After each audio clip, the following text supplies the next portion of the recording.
이번 주에 변호사 시험이 있어서 19번, 20번 문제가 정말 괜찮더라고요.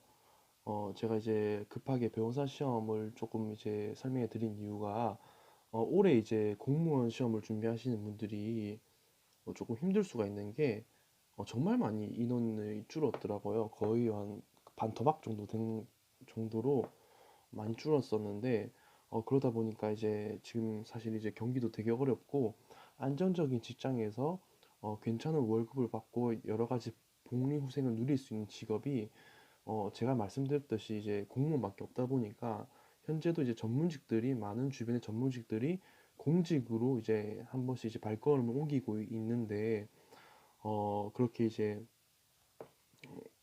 하고 있다 보니까 이제 정말 인원도 줄어들고 있고 정말 이제 문제가 되게 어려워지게 된다면 이제는 어떻게 보면 사실 이제는 어, 정말 남들보다 조금 더 공부를 많이 하고 조금 더 원리를 좀 깨우쳐야만이 이제 시험에 다 합격을 할 수가 있는 것인데 변호사 시험 같은 경우에도 많은 사람들이 좀 어렵다고 생각할 수도 있겠지만 실제로 이제 국회직 8급보다도 쉽고 7급 공무원과 9급 공무원 정도의 난이도의 문제들도 상당히 많다 보니까 문제를 푸실 때에도 기본 법리를 익히실 때 변호사 시험을 가지고 어느 정도 테스트를 해보는 것도 전 나쁘지 않다고 생각을 합니다.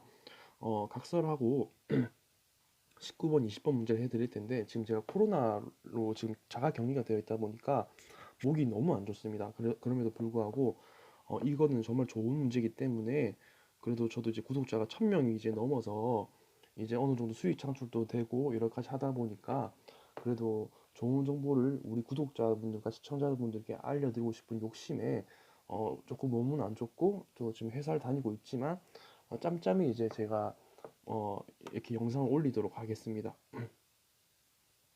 일단 이제 19번부터 제가 말씀해 드릴게요. 문화체육관광부 장관 갑은 어, 일단은 문화체육관광부 장관 자체가 뭐죠? 행정청이죠.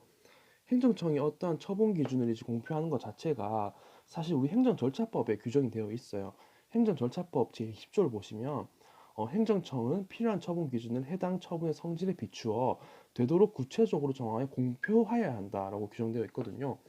근데 이제 많은 사람들이 이제 공부를 하셨던 분 같은 경우에는 우리가 이제 행정규칙 형식의 법규명령이란 파트에서 그런 이제 행정규칙 같은 경우는 공포를 해야 되냐? 반드시 법규명령 형식과 같이 공포를 해야 되냐라고 라는 곳에 대해 다툼이 있었는데 우리 판례는 뭐라고 했었죠? 그냥 공포가 아니라 그냥 일반인 또는 관계인에게 표시 또는 통보함으로써 그 효력이 발생한다라고 이제 옛날 판례가 규정을 하고 있는데 이제 행정절차법이 제정되면서 이미 공표된 종전 처분 기준을 다시 변경하는 경우에도 공공의 안전 또는 복리를 현저히 해치는 등 예외적인 사유에 해당하지 않느냐 다시 공표를 하여야 한다. 즉 행정절차법 20조를 따라서 구체적으로 이제 정하여서 공표해야 한다라고 이제 규정이 되어 있거든요. 그래서 기억은 맞는 지문이 되는 것입니다. 뭐 이렇게 봐도 되는데 사실 이제 이렇게 기억 니은 릴만 보더라도 문제 푸는데 크게 지장은 없어요. 그래서 한번 볼게요. 일단 처분 기준이 있죠. 그냥 처분 변경될 필요 없고 처분 기준만 보시면 됩니다.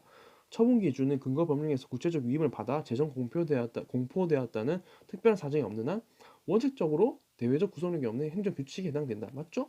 행정 규칙에 일단 해당되는 겁니다. 즉 이제 이 사유가 정말 중요한데 주관식에서도 이게 되게 좋은 게 근거 법령, 상위 법령에서 구체적 위임을 받아서 재정 공표되었다라는 이런 특별한 사정이 없는 한 그거는 이제 일반적인 행정 규칙에 불과한 것이기 때문에 대외적인 구성력이 없다. 이 정도만 이제 체크를 하면 될 것 같습니다.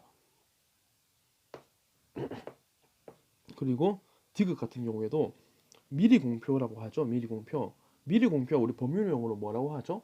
사전 공표 의무 위반이라고 하는데 우리가 옛날에 이제 그러니까 행정절차법 제가 예전에 좀 말씀드렸던 것 같은데 설정 기준 공표를 해야 되고 이유 제시 문서주의 사전 통지 이런 절차들이 있는데 어, 그런 절차들 같은 경우에도 이런 절차의 하자는 독립된 취소 사유가 되는 게 맞습니다. 근데 그럼에도 불구하고 우리의 판례에 따르면 처분 기준을 사전 공표 의무 위반 같은 경우에는 그 자체만으로도 이게 취소 사유가 되냐라고 이제 다툼이 있었는데 판례는 일단은 이 니은을 봤을 때도 구체적 위임을 받아 재정 공표되었다는 특별한 사정이 없는 한 그냥 행정 규칙에 불과한 것이기 때문에, 그래서 사전 공표 의무를 위반해서 미리 공표하지 않은 기준을 적용해서 처분하였다는 그 사정만으로 곧바로 이제 취소 사유에 이를 정도로 흠이 존재한다 볼 수는 없다라고 판시를 하였거든요.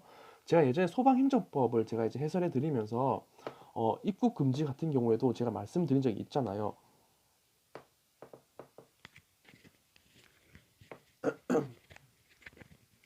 그 입국 금지에서 이제 주체 하자, 절차 하자, 내용상, 형식상 하자, 뭐 이런 하자를 갖추면서 모두 갖추고, 그러니까 주절 형내라고 하죠. 주체, 절차, 내용상 하자, 를 모두 형식의 요건을 모두 갖추고 대외적으로 표시를 해야만이 이제 주, 절, 형내 플러스 표시를 해야만이 이제 뭐라고 했었죠? 처분이 존재가 되는 거거든요. 그리고 그게 처분에 해당되는 것이기 때문에 외부에 표시되었으면 행정청이 자유롭게 취소, 철회할 수 없고, 그다음 구속을 받게 되는 시점이라고 판시를 하였는데, 이것과 이제 사전 공표 의무를 위반으로 행정 규칙은 다른 거거든요.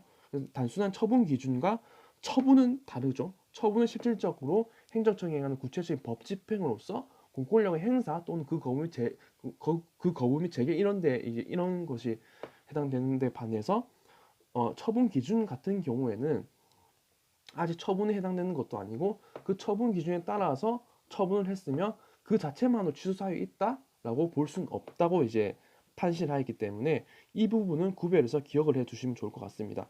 그래서 디귿 같은 경우에는 X가 되는 것입니다. 그리고 리을은 사전에 공표된 갱신 기준을 이미 경고하였거나 이런 처분에서 중대하게 변경한 것은 허용되지 않는다. 맞는 지문이 되겠죠. 그래서 답은 이제 5번을 체크하시고 넘어가시면 됩니다. 코로나를 걸리고 난 다음에 혀가 많이 꼬이다 보니까 많은 설명을 해드릴 수가 없는데, 자 이제 다시 한 번 더 이제 말씀드리자면, 조금 천천히 정리를 좀 해드리자면, 일반적으로 처분이 주체, 내용, 절차, 형식 모두 갖추고 외부에 표시된 경우에는 처분의 존재가 인정이 되고, 그렇게 함으로써 행정청이 자유롭게 취소, 철회할 수 없는 구속을 받게 된다. 이게 이제 처분이 성립되는 것이고, 반면에 우리가 행정절차법 제20조 1항에 따라서 처분 기준을 사전 공표 의무 위반해서 이게 처분을 하였을 경우에 이것 자체만으로 처분을 취소 사유에 해당되는 흠이 있냐라는 이제 판단을 했는데, 판례는 뭐라고 했냐면 그 자체만으로 그러한 사정만으로 곧바로 취소 사유에 해당할 수가 없다. 왜냐하면 행정 규칙이기 때문에. 일반적으로 행정 규칙은 대외적인 구속력이 없고, 아무리 경제적으로 이제 침해를 한다 하더라도 이거는 반사적 이익일 가능성이 크고, 그리고 상위 법령의 위임이나 행정청의 행정법의 일반 원칙에 위배되었는지를 따져봐야 되는 것이기 때문에, 그러한 사정 없이 곧바로 사전 공표 의무를 위반했네, 행정절차법을 위반했네, 이것 자체만으로 취소 사유에 해당한다고 볼 수 없다라는 것이거든요.